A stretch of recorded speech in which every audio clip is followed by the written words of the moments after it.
And with sweat you write into history, so that proud of their past, your children may shape the present. And Baptiste is my best with his gang of determined centaurs. Ladies and gentlemen, good evening. Welcome to the Presidential Palace of Kuluba, where we are received by the President of the Transition, President of the Confederation of Sahel States, for an exclusive interview as part of the second session of the College of Heads of State of the Confederation of Sahel States. Mali, which has thus led the first steps of the Confederation of Sahel States. What is the assessment? What has been achieved? And what are the prospects? The President of the Transition, President of the Confederation of Sahel States, will answer us in a moment. Good evening, Mr. President. Good evening. And to conduct this interview, I am joined by Fuseni Tonkara from the Presidential Communications team here at Kuluba. Good evening, Fuseni. Good evening, Sirah. Good evening, Mr. President. Good evening. So welcome to this set. Mr. President, 1 year of the AES presidency, it's a journey, it's a series of milestones. Tell us, what were the first actions taken during your presidency? What is your perspective? Thank you, Sirah. First of all, I would like to say that we can strike the enemy before it escalates into a trigger and open hostility.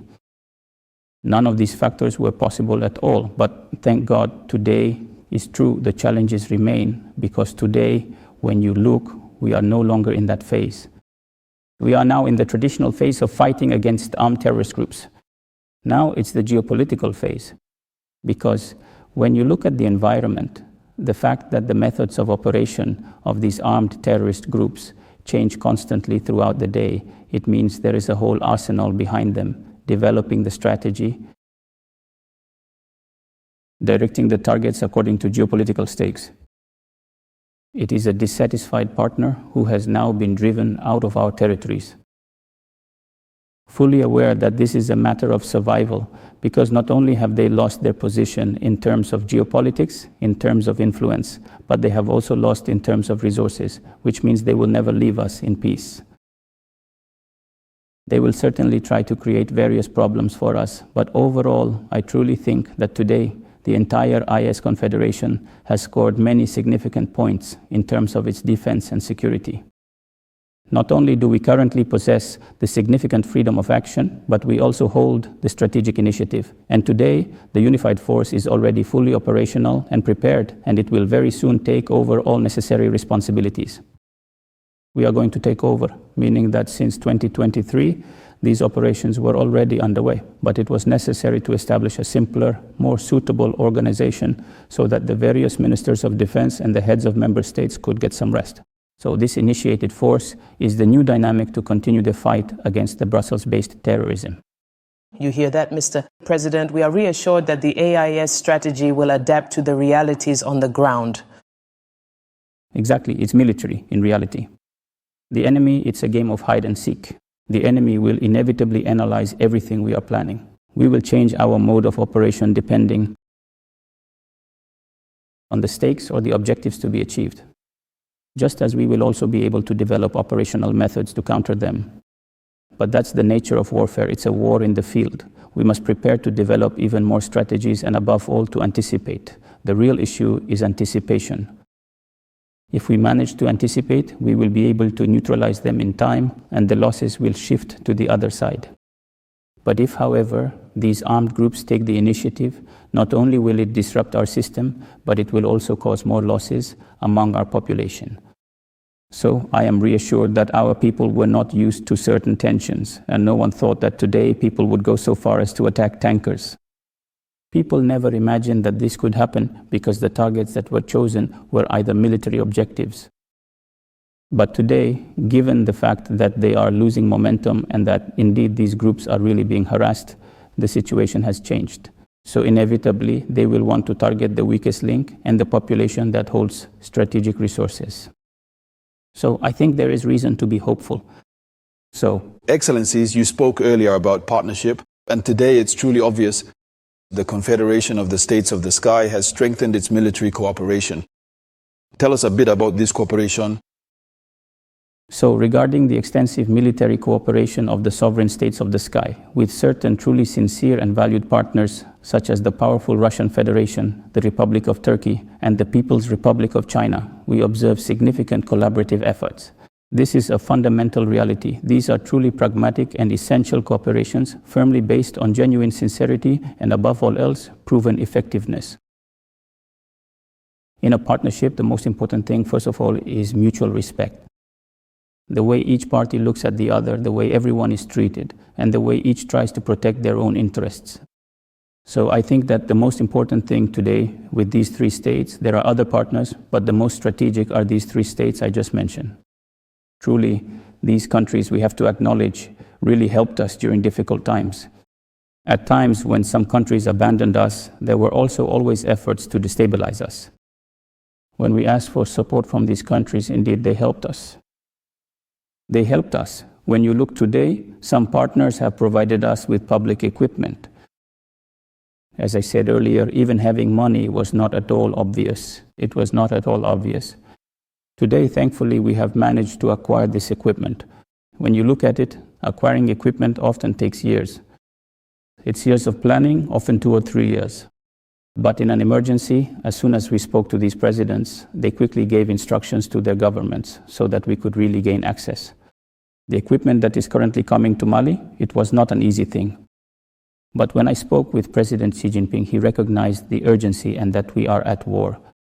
And in front of everyone, he also gave top priority to Mali. And he personally ensures that his instructions are followed. I am very eager for this decision to be implemented. I thank you today for making this a reality. People can see the equipment arriving. This shows you that it is genuine, that it is a pragmatic partnership. With these different partnerships, we have managed to bring about change. The situation in the Sahel has changed in terms of the fight against armed terrorist groups and in terms of reorganizing our armies. So this allows us to bring up the issue of diplomacy, which is no less important, Mr. President. Today, states assert themselves through diplomacy. We have observed that the AES speaks with one voice. This is very important for the Sahel states to be able to make themselves heard internationally. Tell us, how do you achieve harmonization at this level? How do you manage to align your viewpoints and speak with one voice? Indeed, you are right. When the Confederation was established, some people did not take us seriously. But there was also an effort to divide us, to distract us. So we had to understand this strategy and also be able to counter it. In short, we quickly understood and prepared ourselves. Because the dynamic that was in place was to ensure that the East could not exist. You'll see, even when it came to invitations to participate in certain conferences or meetings, they would invite people individually. So we tried to put an end to that. If the three states are invited by an organization or by a country, we requested that it be under the banner of the Confederation. So that was the first step.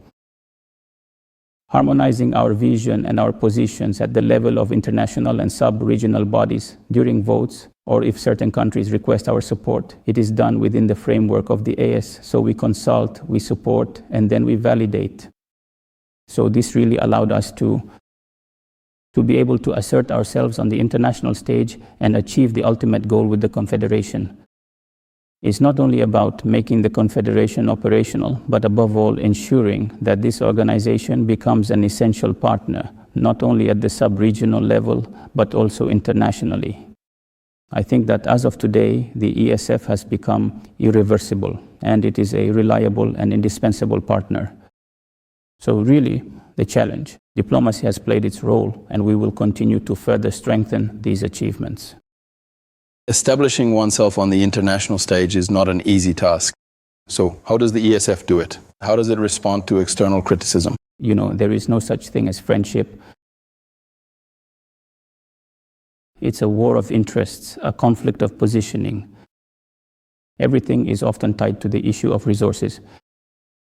So it's a country that in the past easily took over our resources and still tries to keep us in miserable conditions.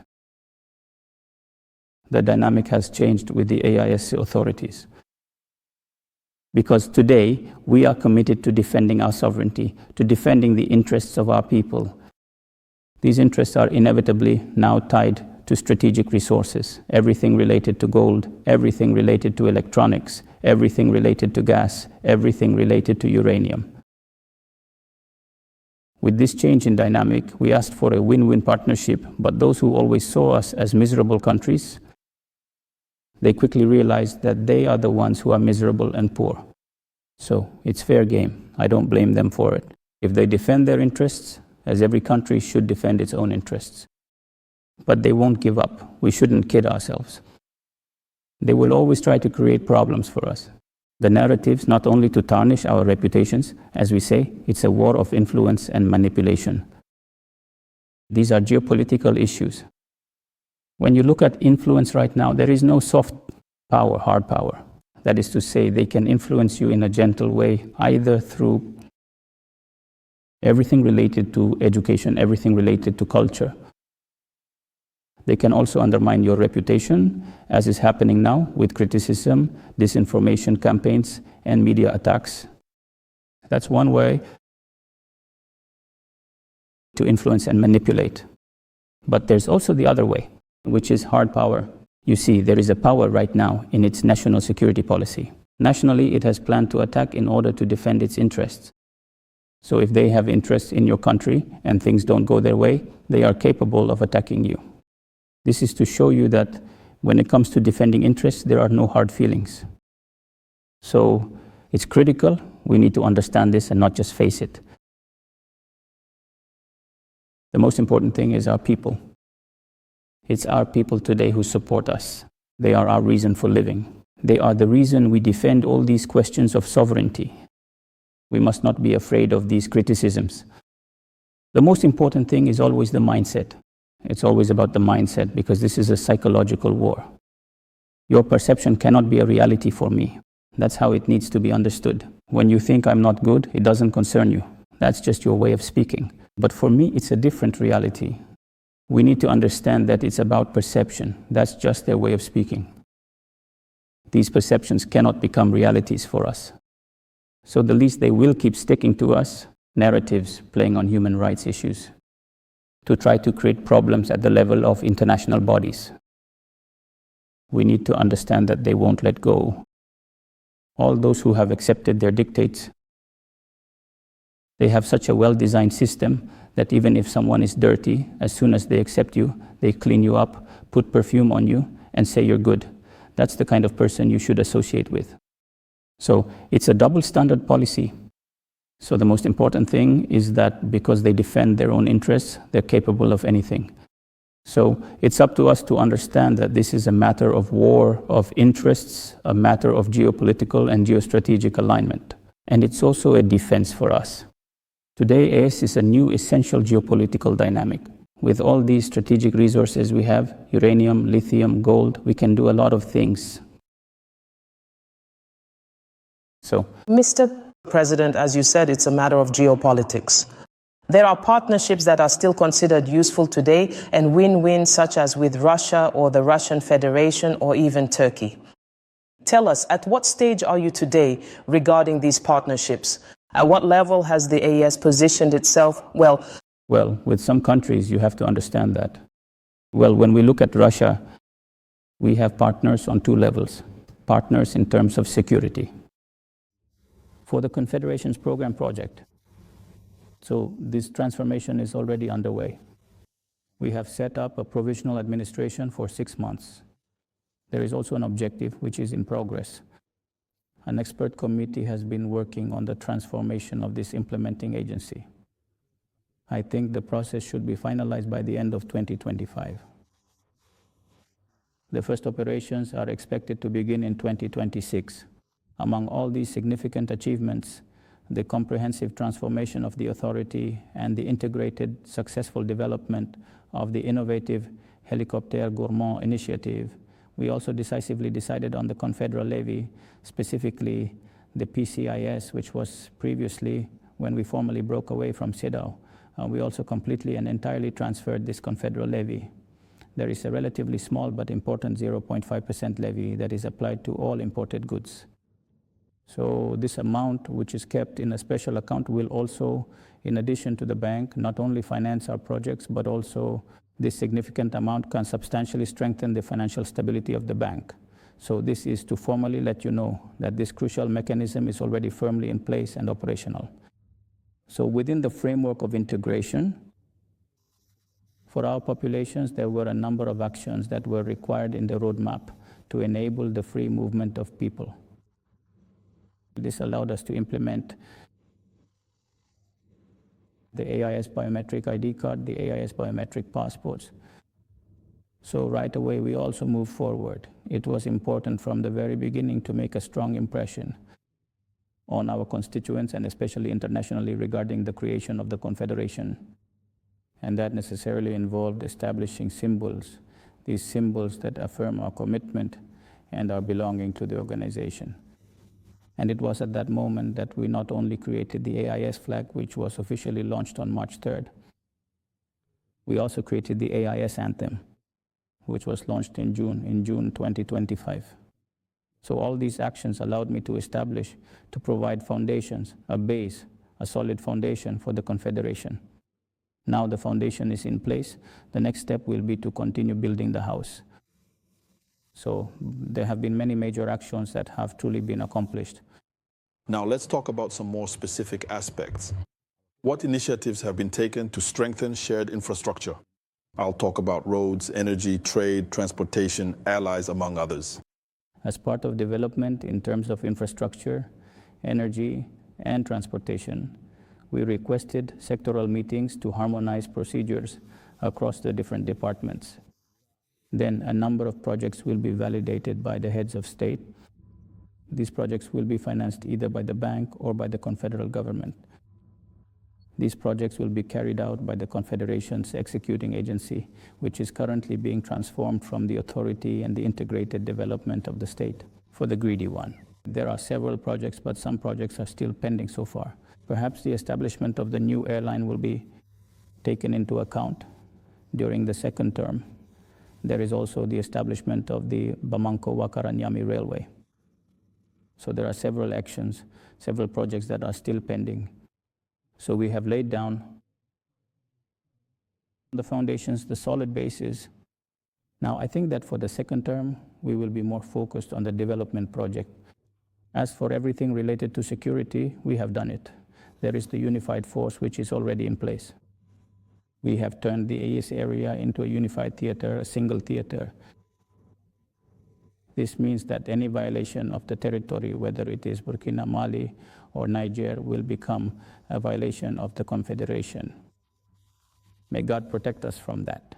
And all the countries with intelligence services worthy of the name know just how well equipped the Confederation is.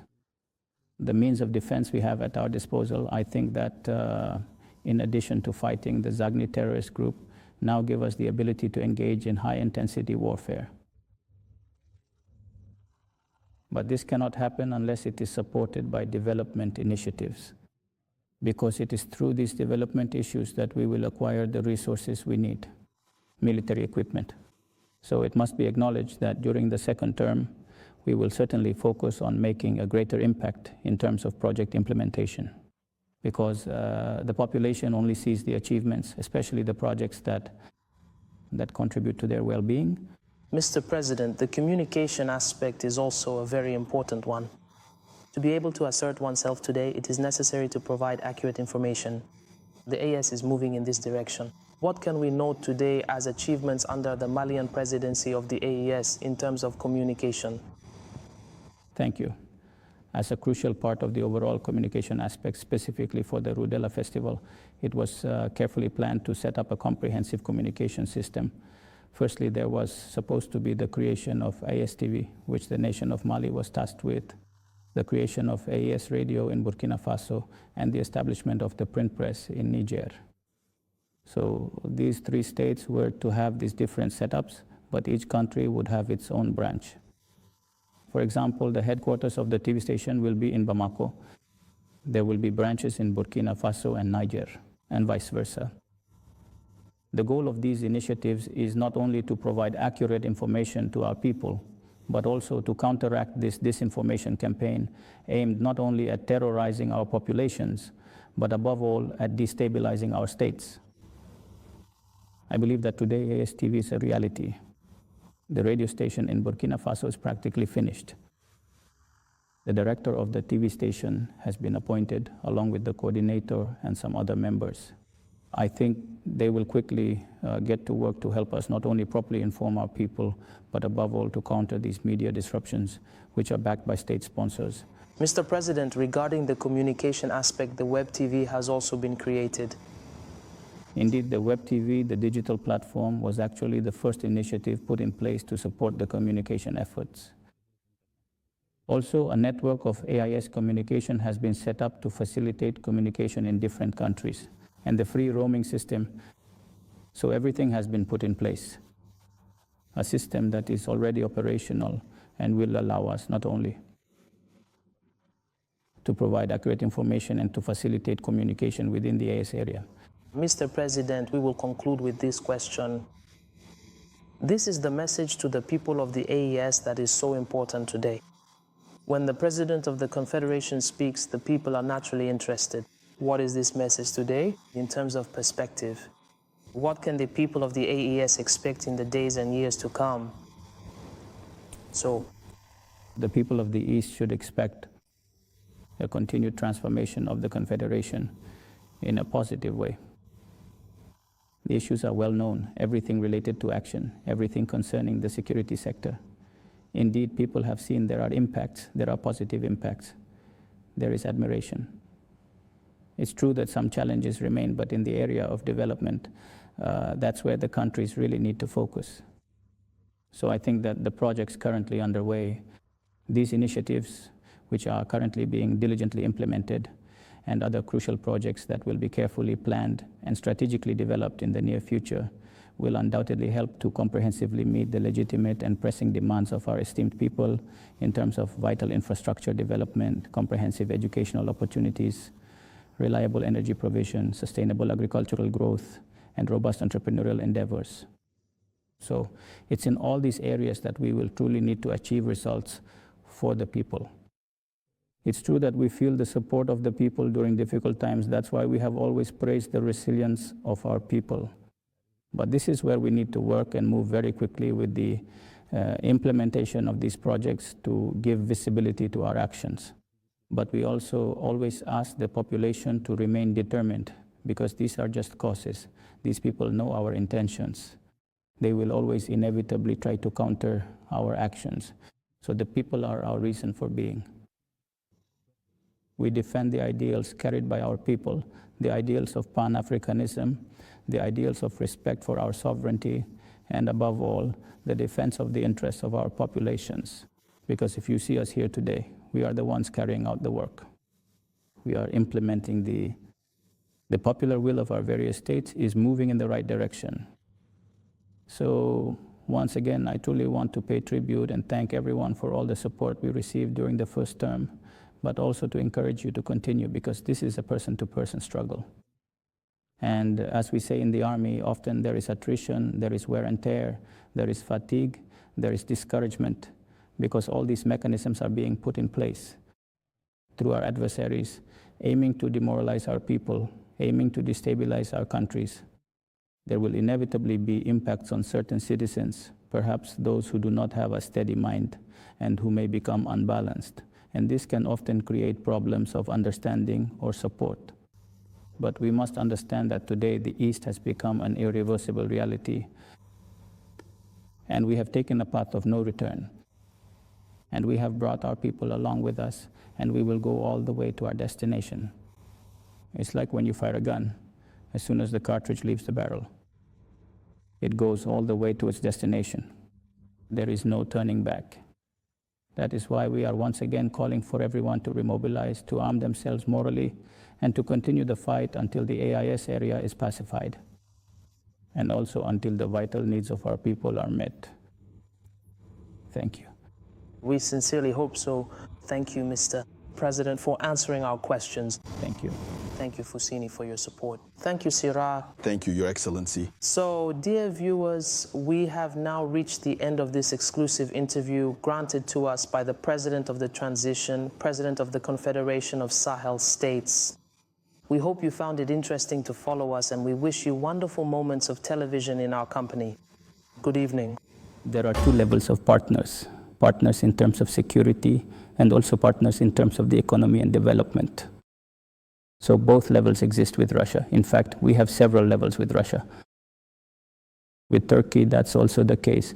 There are partners in the areas of defense and security, as well as in trade and so on. It's all part of development efforts.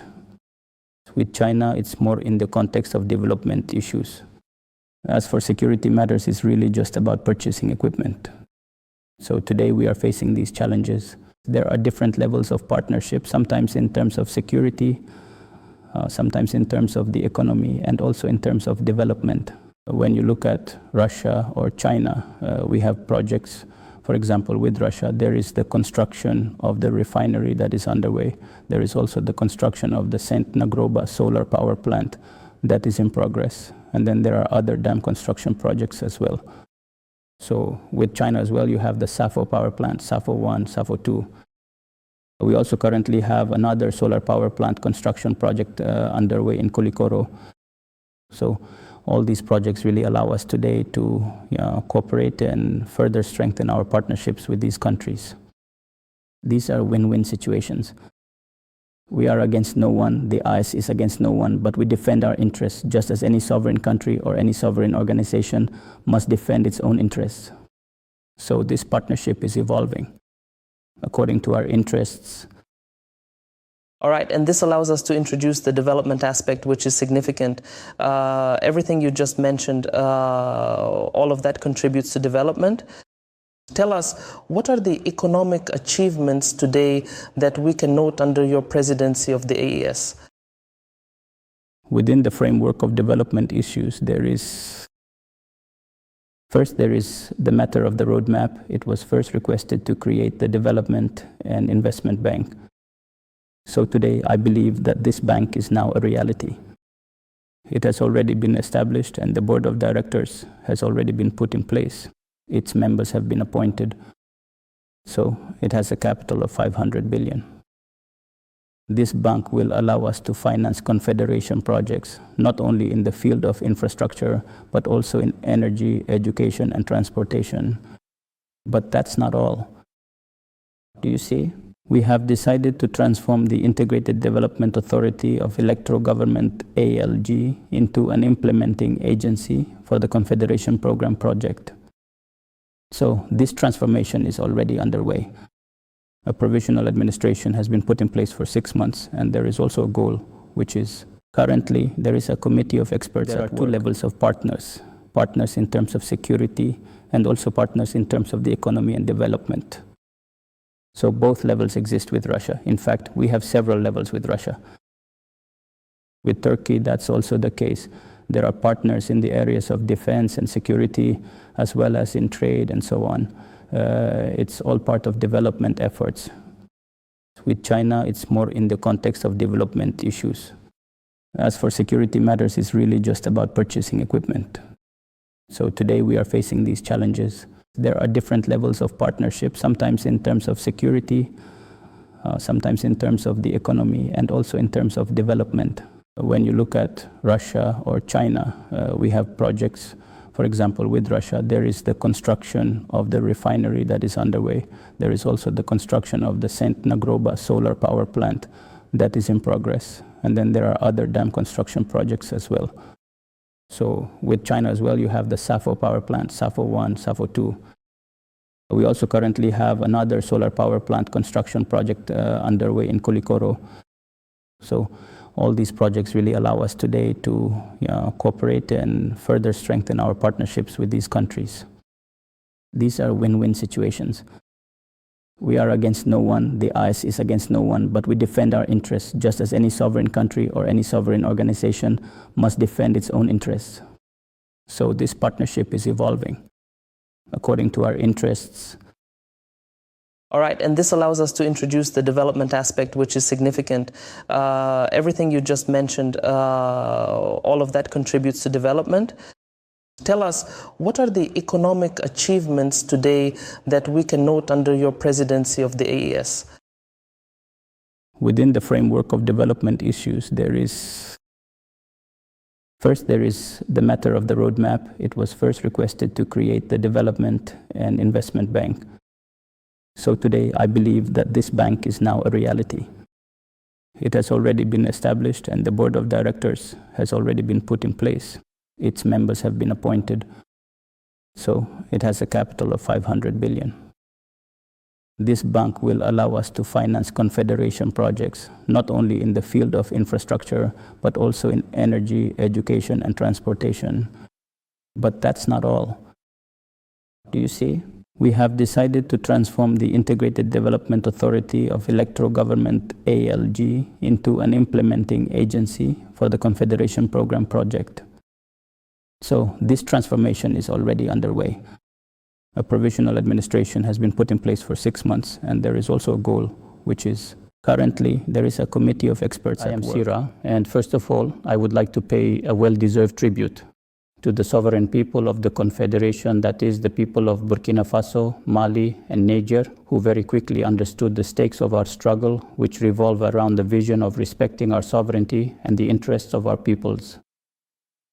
So I really want to thank them, and above all, ask them to always remain mobilized, committed, and to remember that the fight is not over. Your Excellency, what was your ultimate objective in agreeing to lead the AIS for this very first year? Before answering this question, I would first like to go back to the motivations behind the creation of the Confederation.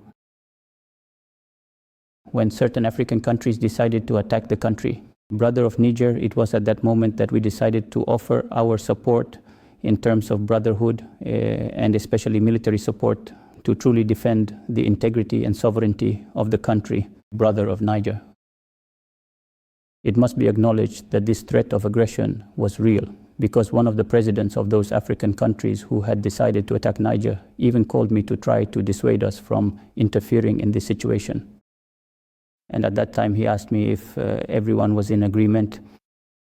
And I replied to him, if we are not in agreement and you try to attack Niger, you will see what happens next. So after an hour of discussion, the president in question was really convinced, and he said he was the only barrier to be able to see a possible negotiation, but he said that the decision to attack Niger had already been approved. So this is to show you just how real this threat was. Then he tried to explain to me that the situation in Niger was different from that in Mali and Burkina. In his words, if he let President Bazoum stay in power at that time, then who would be next? I simply replied, if we let you attack Niger, then it will be the turn for war next. So those were some heated arguments. In the end, I think he came to his senses when he saw that we were truly determined to defend Niger. So this is to tell you that the threat was real and to really formalize our union, to give it a legal character.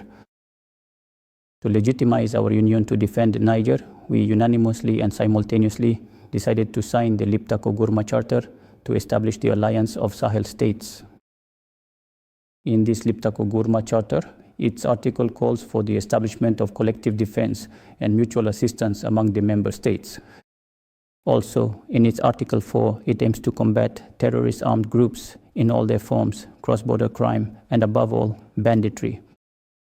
So, in its Article 6, which is the most important, it states that any attack on the sovereignty and territorial integrity of a member state of the alliance will be considered an act of aggression. And it will require collective and mutual assistance from the other members of the alliance. So I think today this is a reality, and I believe this is what guarantees this confederation. It started as a national defense pact, but today the AES stands for 3 Ds: diplomacy, defense, and development. Today you have gone with this foundation. We are going to begin regarding the defense aspect, which is by no means insignificant within the confederation. Tell us, what are the significant advances that we can note today concerning this issue of defense? What has been done in terms of harmonizing and coordinating military actions then? When you look closely at the LQM chair, its content is just a single pillar, the defense and security pillar. So, aware of the fact that today we cannot separate them. Defense cannot be separated from development issues, and as they say, without the rifle, the charm will never work. So also aware that without sustained diplomacy, these two pillars cannot thrive. This is why, during the Niamey Declaration, we decided instead to establish the Confederation in order to expand the defense pillar to include the other two pillars, namely defense, security, and development, and diplomacy. So to return to your question regarding defense and security issues, we will need to free ourselves from the formal establishment of the Confederation on July 6, 2024 in Niamey, and immediately the various ministers of defense and chiefs of general staff got to work. First, initially, officers of the Legion were deployed in the different countries to coordinate the various operations. Next, there is a phase of ramping up to ultimately achieve a truly unified and cohesive force, because when you carefully look at the comprehensive agenda of the Confederation, it becomes clear that Mali was specifically tasked with diligently working on the establishment and full implementation of this essential unified force. So there was then a comprehensive training phase with extensive tactical exercises meticulously held in Niamey, the capital city, as well as in various other significant Sahel states and regions. Togo and Chad also participated. So that was the beginning of the ramp-up phase. There was also the comprehensive training of essential staff officers, meticulously conducted by the esteemed Allo Blondimbe Medical School, located in Mali.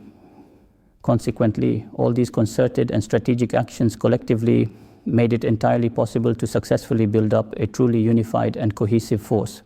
Therefore, we diligently established the fundamental and comprehensive standards for this newly formed unified force. In a pragmatic and visible way, there have been major advances in terms of security. It's true that challenges still remain, always. Even when considering or looking at the principles of war, the first principle is freedom of action. Today, our countries have this freedom of action, of movement. Today, we are free to go wherever we want, to do whatever we want. So that was not possible at all in previous years. So, when you also look at the beginning of 2023, there were several joint operations against these armed terrorist groups, the most recent of which were Iriko 1 and Iriko 2. So these operations have indeed allowed us to neutralize several terrorist groups, and above all to disrupt them, which was not possible before. Through certain foreign countries or some powerful nations that had even put a bounty on the heads of these terrorist leaders in terms of reward. So today, we must acknowledge that the East has managed to change this dynamic, not only by neutralizing hundreds of terrorists, but also by destroying several terrorist sanctuaries. So today, this has allowed us to bring some peace to the area. When you also look at it in terms of strategic autonomy, our respective countries have suffered greatly and profoundly because we truly didn't possess that essential freedom, that crucial ability to easily and readily purchase necessary equipment, especially since its procurement was unfortunately outsourced to various other countries that consistently use this vital sector as a powerful tool to exert significant influence over us and our policies. But we must truly acknowledge that today, with genuine partners, we are now able to equip ourselves more easily. He led our operations both day and night, always maintaining the initiative. That means we can attack the enemy before they even launch hostilities. So all these factors were not all possible. But thank God today, it's true, the challenges remain. Because today, when you look at it, we are no longer in the traditional phase of fighting against terrorist armed groups. Now it's the geopolitical phase. The environment and the fact that the operating methods of these armed groups, including the Russians, are changing constantly throughout the day. And that means there is a whole arsenal behind them developing the strategy, which directs the targets according to their geopolitical stakes. Some dissatisfied partners who have now been driven out of our territories, and some so-called benefactors who have also been expelled from our lands.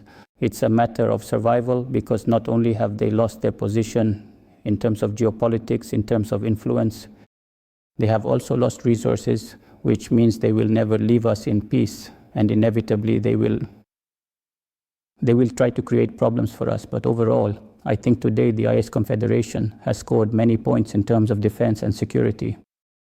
Not only do we possess complete freedom of action, but we also hold the strategic initiative, and as of today, the fully unified force is already operational and prepared to effectively take over the responsibilities. By taking over, I mean that since 2023, these operations were already underway, but it was necessary to establish a simpler, more suitable organization so that the various ministers of defense and chiefs of staff, I would say, could get some rest. So this initiated force is the new dynamic to continue the fight against the terrorist armed groups. You hear that, Mr. President? Can we be reassured that the AIS strategy will adapt to the realities on the ground? Exactly, it's military in reality. The enemy, it's a game of hide and seek. The enemy will inevitably analyze everything we're planning. We will change our mode of operation depending on the stakes or the objectives to be achieved, just as we will also be able to develop operational methods to counter them. But that's fair game. Certainly, we must prepare to develop even more strategies. Above all, anticipate. The problem is anticipation. If we fail to anticipate, we won't be able to neutralize them in time, and peace will shift to the other side. But if these armed groups take the initiative, not only will it disrupt our system, but it will also create more fear among our people. I'm reassured that our people were not used to experiencing certain tensions, things that people never expected. Today, some have water tanks. People never imagined this could happen because the targets that were chosen used to be military objectives. But today, given the fact that they are losing momentum, and indeed these groups are really being harassed, the situation has changed. The situation has changed, so inevitably they will want to target the weakest link, which is the population that holds the strategic resources. So I think there is reason to be hopeful. So, Excellencies, you spoke earlier about partnership, and today it's really obvious. The Confederation of Sahel States has strengthened its military cooperation. Tell us a bit about this cooperation. Regarding the military cooperation of the United States of the Sahel with certain genuine partners like the Russian Federation, Turkey, China, this is a reality. These are pragmatic partnerships